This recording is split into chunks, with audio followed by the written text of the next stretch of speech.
അസ്സലാമു വറഹ്മത്തുള്ളാഹി വബറകാതുഹു. വലൈക്കും സലാം വറഹ്മത്തുള്ളാഹി വബറകാതുഹു. പ്രിയപ്പെട്ടവരെ, ഇന്ന് പ്രിയങ്കരനായ നജീബ് സാഹിബിൻ്റെ കുടുംബസംഗമാണ്.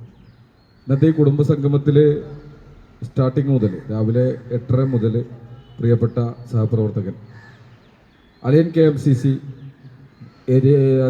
സി സിയുടെ പ്രിയങ്കരനായ നേതാവ്, നിരവധി ജീവകാരുണ്യ പ്രവർത്തന രംഗത്ത് തൻ്റെതായ വ്യക്തിമുദ്ര പതിപ്പിച്ച് സംഘടനക്കും അതുപോലെ തന്നെ KMCCക്കും കൃത്യമായി പങ്കുവഹിച്ച് നാട്ടിലും മറ്റു പ്രദേശങ്ങളിലൊക്കെ തൻ്റെതായ സാമൂഹ്യ സേവന രംഗത്തൊക്കെ തൻ്റെതായ വ്യക്തിമുദ്ര പതിപ്പിച്ചുകൊണ്ട് ശാബ്ദങ്ങൾ പാലിയേറ്റീവിൻ്റെ താഴേക്കോട് പഞ്ചായത്ത് ശാബ്ദങ്ങൾ പാലിയേറ്റീവിൻ്റെ കോർഡിനേറ്റർ കൂടിയായ പ്രിയപ്പെട്ട ഉണ്ണീൻക ഇന്ന് നജീബ് സാഹിബിൻ്റെ കുടുംബസംഗമത്തിൽ നമ്മോടൊപ്പം തുടക്കം തൊട്ടേ ഉണ്ട്.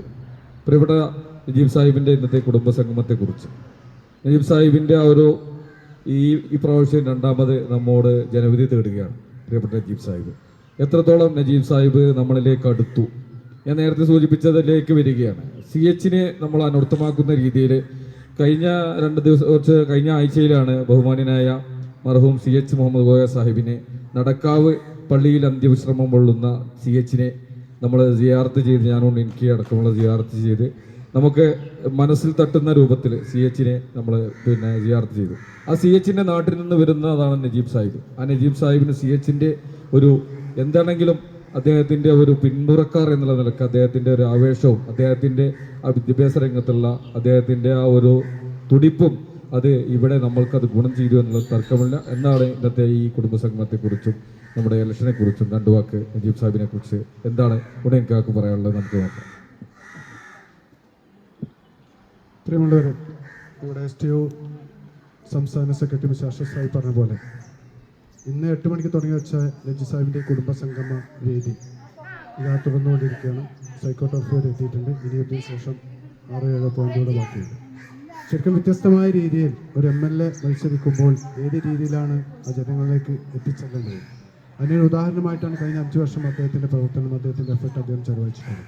നമുക്കറിയാം, മറ്റുള്ള MLAയിലും വ്യത്യസ്തമായി വെറും വികസന രംഗത്ത് റോഡിലോ പാലത്തിലോ കെട്ടിടത്തിലോ ഒതുങ്ങാതെ ഇപ്പോഴത്തെ ജനറേഷൻ മുന്നോട്ട് പോയിരിക്കുന്ന പ്രയാസപ്പെട്ടുകൊണ്ടിരിക്കുന്ന ഈ ഒരു സിറ്റുവേഷനിൽ അവർക്ക് വിദ്യാഭ്യാസവും അതിനുതകുന്ന കാര്യങ്ങൾ നൽകി അവരെ ഇവിടെ പിടിച്ചു നിർത്തി പുറത്തേക്ക് പോകുന്ന രീതിയിലേക്ക് മാറ്റം കൊടുക്കാൻ അദ്ദേഹത്തോട് കഴിയുന്ന ഒരു സംവാദവേദിയാണ് ഇദ്ദേഹം കഴിഞ്ഞ 5 വർഷമായിട്ട് ബന്ധം ഉണ്ടായിക്കൊണ്ടിരിക്കുന്നത്. നമുക്ക് ഏവർക്കറിയാം, അദ്ദേഹത്തിൻ്റെ സിവിൽ കോളേജും അതുപോലെ ക്രിയ എഡ്യൂക്കേഷൻ പ്രോഗ്രാമും അതുപോലെ മറ്റുള്ള പരിപാടികളും.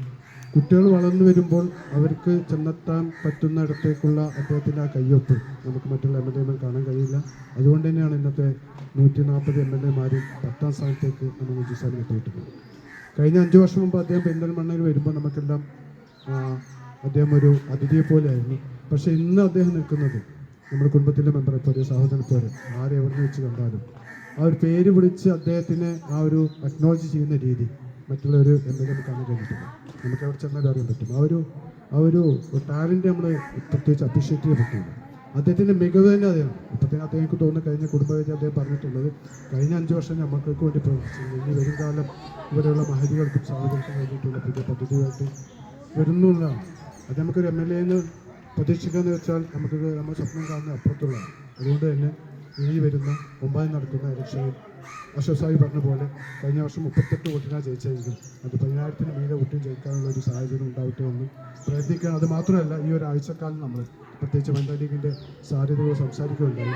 അവരുടെ എഫർട്ട് അത് ഒന്നുകൂടെ മുൻനിർത്തി അവരുടെ പ്രവർത്തനത്തിലൂടെ ഇനി വരുന്ന ഒരാഴ്ചയോടെ വർക്ക് ചെയ്ത് അദ്ദേഹം നമ്മൾ പ്രതീക്ഷ ഭൂരിപക്ഷത്തിലെത്താൻ കഴിയുമെന്ന ഒരു പ്രത്യാശയുണ്ട്. നമുക്ക് എല്ലാവർക്കും അതിനുവേണ്ടി പ്രയത്നിക്കാം. ഓക്കെ, ഇന്നത്തെ നമ്മുടെ ഈ കുടുംബസംഗമവും ഏറ്റവും ശ്രദ്ധേയമാവുന്നത് നമുക്ക് ഓരോ പോയിന്റുകളിൽ ചെല്ലുമ്പോഴും വിദ്യാർത്ഥികൾ ഒരു 5 വയസ്സിന് മുകളിലുള്ള വിദ്യാർത്ഥികളാണ് നജീബ് സാഹിബിനെ ആവേശത്തോടു കൂടി മുദ്രാവാക്യം വിളിച്ചുകൊണ്ട് MSFൻ്റെയും അതുപോലെ തന്നെ യൂത്ത് ലീഗിൻ്റെയും കുട്ടികളോടൊപ്പം ഏറ്റവും നജീബ് സാഹിബിൻ്റെ പോസ്റ്റ് എന്തിക്കൊണ്ട് മുദ്രാവാക്യം വിളിക്കുന്നത്. നജീബ് സാഹിബ് കുട്ടികളെ ചേർത്ത് പിടിക്കുന്നത് കണ്ടപ്പോൾ തന്നെ ഞാൻ നേരത്തെ സൂചിപ്പിച്ച പോയിന്റിലേക്ക് വരുന്നത്, CHനെ നമ്മൾ ഓർക്കുന്നത് തന്നെ നജീബ് സാഹിബിൻ്റെ ഇതുപോലുള്ള വിദ്യാർത്ഥികളെ ചേർത്ത് പിടിക്കുന്നത്. അദ്ദേഹം ഒരു 1/4 നൂറ്റാണ്ട് മുൻപേ പിന്നെ വിദ്യാർത്ഥികളെ വലിയ ഉന്നതിയിലെത്തിക്കുന്നതിന് അദ്ദേഹം നടത്തിയ വിദ്യാഭ്യാസപരമായുള്ള പ്രവർത്തനങ്ങളൊക്കെ അതിന് ഉദാഹരണമാണ്. ഇതൊക്കെ ഉദാഹരണം. അതുപോലെ തന്നെ പല ആളുകളും പല നിയോജക മണ്ഡലങ്ങളിൽ നിന്നും പറയുന്നത് നജീബ് സാഹിബിനെ പോലുള്ള ഒരു ജനപ്രതിനിധിയായി നമുക്ക് ലഭിക്കണമെന്നാണ്. കേരളത്തിൻ്റെ വിവിധ നിയോജക മണ്ഡലങ്ങളിൽ നജീബ് സാഹിബ് എത്തുമ്പോഴുള്ള ഒരു ആരവം അത് കൃത്യമായി നമുക്ക് ലഭിച്ച ഒരു സമ്പാദ്യമാണ് എന്ന് അദ്ദേഹം കഴിഞ്ഞ പോയിന്റിൽ പൂവത്താണിയിൽ അദ്ദേഹം പ്രസംഗിച്ചെന്നാൽ പെരിന്തൽമണ്ണയിലേക്ക് ഞാൻ വന്നു, ഇനി എൻ്റെ ജീവിതം പെരിന്തൽമണ്ണയോടുകൂടെ പെരിന്തൽമണ്ണയിൽ തന്നെ മുന്നോട്ട് പോകാനാണ് ഞാൻ ആഗ്രഹിക്കുന്നത് എന്നതാണ്. ഏതായാലും ഇന്നത്തെ പങ്കാളിത്തത്തെക്കുറിച്ച് രണ്ടു വാക്ക് കൂടി എനിക്ക് പറയേണ്ടതുണ്ട്. ജനപങ്കാളിത്തം, അതായത് സ്ത്രീകളുടെ പങ്കാളിത്തം എത്രത്തോളം, അതുപോലെ തന്നെ ഉമ്മമാരുടെ പങ്കാളിത്തം, വിദ്യാർത്ഥിനികളുടെ പങ്കാളിത്തം എത്രത്തോളം ഇന്നത്തെ കുടുംബ സമൂഹത്തിൽ നമുക്ക് കണ്ടു എന്നതിനെ കുറിച്ച് കുറച്ചുകൂടി അദ്ദേഹം രണ്ടു വാക്ക് കൂടി സംസാരിക്കുന്നതിന് വേണ്ടി ക്ഷണിക്കാം. അശോക് സാഹിബ് പറഞ്ഞ പോലെ അത് വലിയൊരു പോയിന്റാണ്. സാറിന് കുടുംബസംഗമങ്ങൾ നടക്കുമ്പോഴേ എനിക്ക് തോന്നുന്നു പല ദിവസങ്ങളായിട്ടാണ് നടത്താറുള്ളവർ വരും. ഇത് ഒറ്റ ദിവസത്തിൽ തന്നെ എനിക്ക് 20ഓളം സെൻറ്ററിൽ വെച്ചിട്ടാണ് നടത്തുന്നത്. കാലത്ത് 8 മണിക്ക് ആരംഭിക്കും. ഞാൻ ഇന്നലെ മീറ്റിംഗ് പോകുന്ന സമയത്ത് പറയുന്നത് 8 മണിക്ക് വെച്ചിട്ട് പ്രത്യേകിച്ച് വനിതകളൊക്കെ എത്തിക്കാന്ന് വെച്ചാൽ അത് പ്രയാസമാവില്ല. പക്ഷെ നമ്മൾ ചെല്ലുന്ന സമയത്ത് ശരിക്കും അമ്പരിപ്പിക്കുക. നമ്മൾ 8:15 അവിടെ എത്തുമ്പോൾ നിറഞ്ഞു കിടക്കുന്ന സദസ്സ് 100-ലേറെ, അതിൽ പലയിലധികം ഉമ്മമാരും പെങ്ങന്മാരുമാണ്. അവർക്കതിൽ എത്തിച്ചേർന്നു എന്ന് പറഞ്ഞാൽ വളരെ സന്തോഷമുണ്ട്. അതിലുപരിയാണ് നമ്മൾ മാറാൻ പറ്റിക്കുന്ന കായക്കോട് പോകുന്ന സമയത്ത് എത്രയോ ആളുകൾ കൂടി വന്നുകൊണ്ടിരിക്കും. ഉച്ച സമയമായിട്ട് പോകും. പിന്നെ നേരത്തെ പറഞ്ഞ പോലെ വിദ്യാർത്ഥികളുടെ പ്രാതിനിധ്യം അതിൽ കൂടെ കഴിഞ്ഞ ഒരു 10-15 വർഷമായിട്ട് നമ്മുടെ കേരളത്തിൽ നിന്നല്ല പൊതുവെ വേണ്ടി തന്നെ കുറഞ്ഞുകൊണ്ടിരിക്കുന്ന സ്വാധീനമാണ്. എന്താ വെച്ചാൽ കുട്ടികൾക്കൊന്നും ഈ മുമ്പത്തെ പോലെയുള്ള രാഷ്ട്രീയത്തോടുള്ള സ്വാധീനം വളരെ ഇൻട്രസ്റ്റ് കുറഞ്ഞിരിക്കുകയാണ്. അവർക്കതിന് താല്പര്യമില്ല. പക്ഷേ നജീബ് സാഹിബ് വന്നതിന് ശേഷം അതിൻ്റെ ഒരു തെളിവ് കൂടി വന്നിട്ട് കണ്ടിട്ട് ഇന്ന് നമ്മൾ കണ്ടുവെച്ച ആ അവരെ സ്വീകരണങ്ങളൊക്കെ അദ്ദേഹം തന്നെ തുടങ്ങി വെച്ച അതിന് വേണ്ടിയിട്ടാണ് കഴിഞ്ഞ 5 വർഷം പ്രവർത്തി അദ്ദേഹം പറയുന്നുണ്ടല്ലോ ക്രിയാപദ്ധതി തുടങ്ങി വെച്ചിട്ടില്ല. അപ്പോൾ അതിൻ്റെ ഒരു ആരംഭം കൂടി നമ്മുടെ നാട്ടിലേക്ക് വരാൻ വേണ്ടി നജീബ് സാഹിബ് കാരണക്കായി എന്ന് പറയുമ്പോൾ നമുക്ക് വളരെ സന്തോഷമുണ്ട്. ഇനിയും ഒരു 5 വർഷം കിട്ടുമ്പോൾ അദ്ദേഹം ഇപ്പോൾ ചെയ്തതിലും എത്രയോ 13 ചെയ്യാൻ കഴിയുന്നത് നമുക്ക് ചാരിത്രത്തോട്ട് ഓർക്കാൻ പറ്റും. എല്ലാവിധ വിജയാശംസയും ഒരിക്കൽ കൂടി അർപ്പിക്കാം. ഓക്കെ, നമ്മൾ വരാൻ പോകുന്ന ഈ തെരഞ്ഞെടുപ്പുമായി ബന്ധപ്പെട്ട് നാളെ 2-ാം തീയതി ബഹുമാന്യനായ നമ്മുടെ പ്രതിപക്ഷ നേതാവ് ഈ തിരഞ്ഞെടുപ്പ് കഴിഞ്ഞാൽ ഒരുപക്ഷെ നമ്മുടെ മുഖ്യമന്ത്രി കസേര വരെ കൈകാര്യം ചെയ്യാവുന്ന ഒരു വ്യക്തി പ്രതിപക്ഷ നേതാവ് നാളെ 4 മണിക്ക് കരിങ്കിലത്താണിൽ എത്തിച്ചേരുകയാണ്.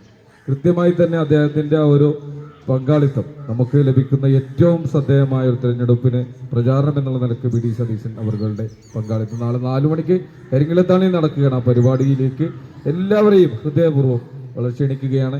ഈ വരുന്ന തിരഞ്ഞെടുപ്പ് നമുക്കറിയാം, ഒരുപാട് മറ്റു ഇതര രാഷ്ട്രീയ പ്രസ്ഥാനങ്ങളിൽ നിന്ന് പലരടക്കം ഒരുപാട് മുൻ മന്ത്രിമാർ, മുൻ MLA-മാർ, മറ്റു പ്രതിനിധികളൊക്കെ UDF-ലേക്കൊക്കെ വന്നുകൊണ്ട് നല്ലൊരു മുന്നേറ്റം ഉണ്ടാകും. വരാൻ പോകുന്ന തെരഞ്ഞെടുപ്പ് കൃത്യമായി തന്നെ UDF സംവിധാനത്തിൽ ഈ ഒരു ഭരണം കാഴ്ചവെക്കുമെന്ന കാര്യത്തിൽ തർക്കമില്ല എന്നതുകൊണ്ട് തന്നെ വി ഡി സതീശന്റെ വാക്കിലേക്ക് നമ്മൾ എത്തുകയാണ്. ബഹുമാന്യനായ കുഞ്ഞാലിക്കുട്ടി സാഹിബിന്റെ വാക്കുകളിലേക്ക് എത്തുകയാണ്.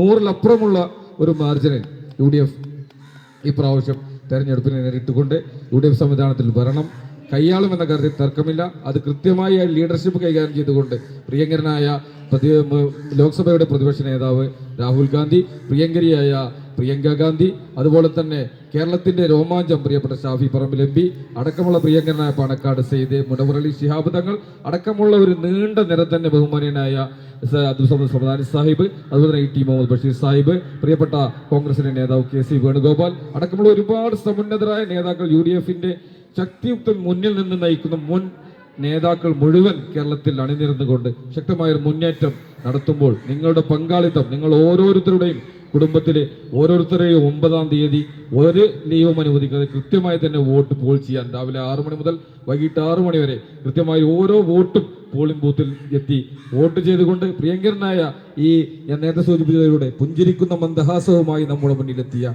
പ്രിയങ്കരനായ നജീബ് സാഹിബിനെ വളരെ സന്തോഷത്തോടു കൂടി കേരള നിയമസഭയിലേക്ക് എത്തുമ്പോൾ ഒരു 5 ഭൂരിപക്ഷത്തിൽ അദ്ദേഹത്തെ തിരഞ്ഞെടുത്തുകൊണ്ട് കേരളത്തിന് തന്നെ മാതൃകയാകുന്ന രീതിയിൽ കേരള നിയമസഭക്കകത്ത് കൃത്യമായി പ്രതികരിക്കാനും പ്രതിരോധിക്കാനും വേണ്ട രീതിയിൽ കൃത്യമായി പ്രതികരിച്ചുകൊണ്ട് നമുക്ക് കിട്ടേണ്ട അവകാശ ആനുകൂല്യങ്ങൾ വാങ്ങിച്ചെടുക്കാൻ കഴിയുള്ള ഒരു വ്യക്തിത്വത്തോടെ പെരിന്തൽമണ്ണയിൽ നിന്ന് നമ്മൾ തിരഞ്ഞെടുക്കുമ്പോൾ പ്രിയങ്കരനായ കുഞ്ഞാലിക്കുട്ടി സാഹിബിന്റെ, പ്രിയങ്കരനായ KM ഷാജിയുടെ പിൻഗാമിയായി അതിനെ നിയമസഭയിലെത്തുന്ന നമ്മുടെ നജീബ് കാന്തപുരത്തിന് വിജയാശംസകൾ നേർന്നുകൊണ്ട് പ്രിയപ്പെട്ട നജീബ് സാഹിബിനെ വളരെ വൻ ഭൂരിപക്ഷത്തോടു കൂടി വിജയിപ്പിക്കണമെന്ന് എല്ലാ പ്രിയങ്കരനായ വോട്ടർമാരെയോടും അഭ്യർത്ഥിച്ചുകൊണ്ട് നിർത്തുന്നു. നന്ദി, നമസ്കാരം. ജയ് UDF.